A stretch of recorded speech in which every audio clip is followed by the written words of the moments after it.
દર્શક મિત્રો નમસ્કાર, પાર્ટી ટીવીમાં આપનું સ્વાગત છે। હળવદ જે ખાસ કરીને જે કચેરીઓ જે છે, મામલતદાર કચેરી, તાલુકા પંચાયત કચેરી, પોલીસ સ્ટેશન જેવી સરકારી કચેરીઓને જોડતો જે રસ્તો જે છે એ 4 મહિના અગાઉ જ આ બનાવવામાં આવેલ છે અને આ રસ્તો બનાવવાની અંદર 4 મહિનાની અંદરમાં બીજી વાર આ રસ્તાને રિપેરિંગ કરવામાં આવ્યો છે। સરકારી તંત્ર દ્વારા કેટલું બધું બેદરકારી રાખવામાં આવ્યું છે ને કેટલો ખરાબ રસ્તો બન્યો છે એની બદબૂ આની અંદરમાં આવે છે।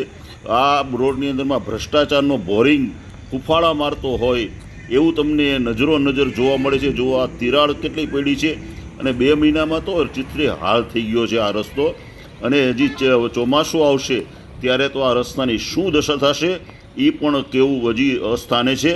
કારણ કે આ સરકારી તંત્રએ જાગૃત થઈ અને આ રસ્તા બાબતે તપાસ થવી જોઈએ કે આ રસ્તો ખરેખર કેટલો બધો નબળો બન્યો છે, જેની અંદરમાં 4 મહિનાની અંદરમાં જે આ તિરાડો પડી ગઈ છે અને આ રસ્તો તૂટી ગયો છે। તો ખરેખર આ જે તંત્રની જે ઘોર બેદરકારી છે।